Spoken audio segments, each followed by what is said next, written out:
जय श्री राधे। पूज्य श्री सद्गुरुदेव भगवान के चरणों में प्रणाम।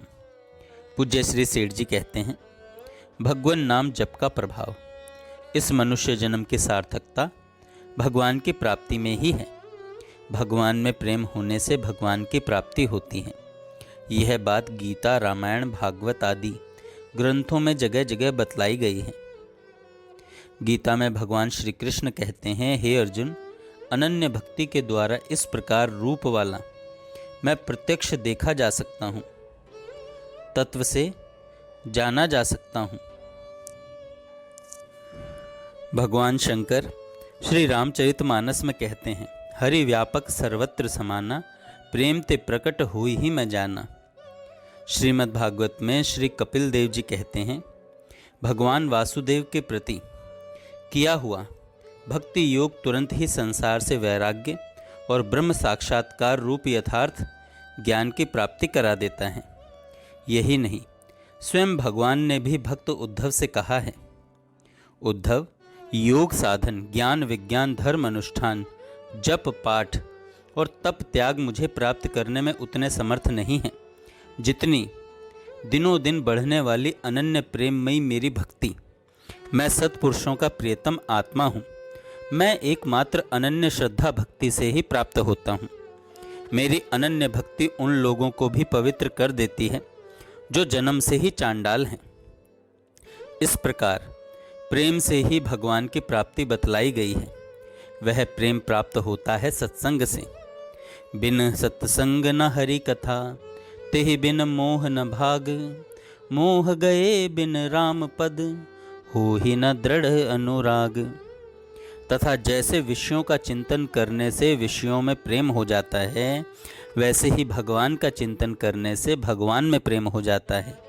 भगवान में अनन्य और विशुद्ध प्रेम हो जाने पर भगवान के स्वरूप का चिंतन और भगवान के नाम का जप अपने आप ही होता रहता है। फिर वह भगवान को भूल ही नहीं सकता। गोपियों का भगवान में अनन्य प्रेम था, अतः वे भगवान को कभी भूलती नहीं थीं। श्रीमद् भागवत में बतलाया गया है, जो गायों का दूध दोहते समय, धान आदि कूटते समय, दही बिलोते समय, आंगन लीपते समय, बालकों को पालने में झुलाते समय, रोते हुए बच्चों को लोरी देते समय, घरों में जल छिड़कते समय और झाड़ू देने आदि कर्मों को करते समय प्रेम पूर्ण चित्त से, आँखों में आंसू भरकर, गदगद वाणी से श्री कृष्ण के नाम और गुणों का गान किया करती हैं। इस प्रकार सदा श्री कृष्ण में ही चित्त लगाए रखने वाली वे ब्रजवासिनी गोपियां धन्य हैं। जिस प्रकार भगवत चिंतन से भगवत प्रेम प्राप्त होता है, वैसे ही केवल भगवान नाम जप से भी भगवान में प्रेम होता है। तुलसीदास जी कहते हैं, सुमरिये नाम रूप बिनु देखे, आवत हृदय स्नेह विशेषे। तुलसीदास जी ने तो भगवान से भी बढ़कर भगवान के नाम की महिमा गाई है। राम भगत हित नर तनुधारी, सही संकट किए साधु सुखारी। राम एक तापस्तीय तारी, नाम कोटि खल कुमति सुधारी। तुलसीदास जी ने अपने ग्रंथों में राम नाम की विशेष महिमा कही है। इसी प्रकार वेदों में और योग दर्शन में ओम की, भागवत आदि में कृष्ण की, शिव पुराण में शिव की, विष्णु पुराण में विष्णु की, हरि आदि की, गीता जी में ओम तत्सत नामों की। इसी तरह अन्य अन्य सभी संप्रदायों के महानुभावों ने अपने अपने इष्ट देव के नाम की विशेष महिमा कही है। अतः समझना चाहिए कि राम, कृष्ण, गोविंद, वासुदेव, हरि, विष्णु, शिव, ओम तत्सत आदि परमात्मा के जिस नाम में जिस मनुष्य की रुचि, श्रद्धा, विश्वास हो, उसके लिए वही सबसे बढ़कर है। इसलिए उसको उसी नाम का श्रद्धा, प्रेम और निष्काम भाव से तत्परता पूर्वक जप करना उचित है। वाणी के द्वारा जो जोर से उच्चारण करके जप किया जाता है, उसे वाचक जप कहते हैं। उससे वह उपांशु जप श्रेष्ठ है जो होठ और जीभ से दूसरों को सुनाई न दे, ऐसे मंद स्वर में धीरे धीरे उच्चारण करके किया जाता है। किंतु उससे भी बढ़कर मानसिक जप है। उससे भी बढ़कर मानसिक जप है, जो नाम जप मन लगाकर किया जाता है वह मानसिक जप है, वह मानसिक जप है।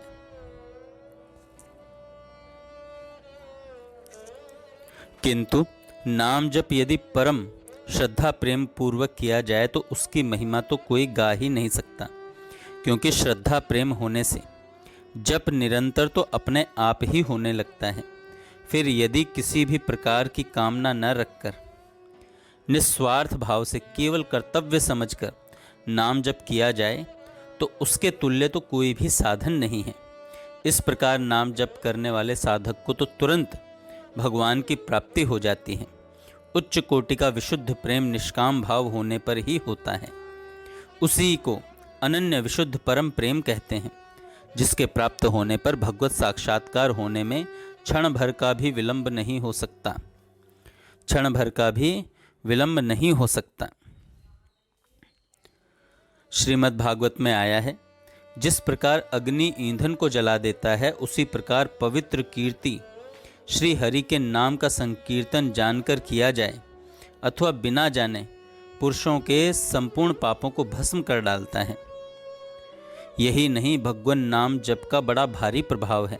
नाम जप के प्रभाव से तो स्वयं भगवान ही उस जापक के वश में हो जाते हैं। सुमिरी पवन सुत पावन नामू, अपने बस कर राखे रामू। भक्त हनुमान जी की भगवान के नाम में परम निष्ठा थी। आध्यात्म रामायण में आया है, प्राण निकलते समय जिन भगवान के नाम का एक बार स्मरण करने से ही मनुष्य अपार संसार सागर से तरकर उनके परम धाम को चला जाता है, उनके परम धाम को चला जाता है। राज्य अभिषेक के पश्चात जब श्री रामचंद्र जी हनुमान जी की भक्ति से प्रसन्न हो उन्हें वर मांगने को कहते हैं, तब श्री हनुमान जी अत्यंत हर्षित होकर यही वर मांगते हैं, हे राम जी, आपका नाम स्मरण करते हुए मेरा मन तृप्त नहीं होता, इसलिए मैं सदा सर्वदा आपका नाम स्मरण करता हुआ ही इस पृथ्वी पर स्थित रहूं। भगवान श्री राम ने उनकी इच्छा के अनुसार उन्हें वर दिया। श्रीमद् भागवत में भी कहा गया है, मनुष्य मरते समय आतुर अवस्था में गिरते या फिसलते समय विवश होकर भी यदि भगवान के नाम का उच्चारण कर ले तो वह सारे कर्म बंधनों से छूटकर उत्तम गति को प्राप्त कर लेता है। ऐसा होने पर भी घोर कलयुग में मनुष्य उन भगवान की उपासना तत्परता से नहीं करते। इतना ही नहीं, मनुष्य कैसा भी पापी क्यों न हो, नाम जप के प्रभाव से उसके सारे पाप नष्ट हो जाते हैं और कल्याण हो जाता है, और कल्याण हो जाता है। जय श्री राधे। जय श्री राधे। पूज्य श्री सद्गुरुदेव भगवान के चरणों में प्रणाम। पूज्य श्री सेठ जी कहते हैं, भगवान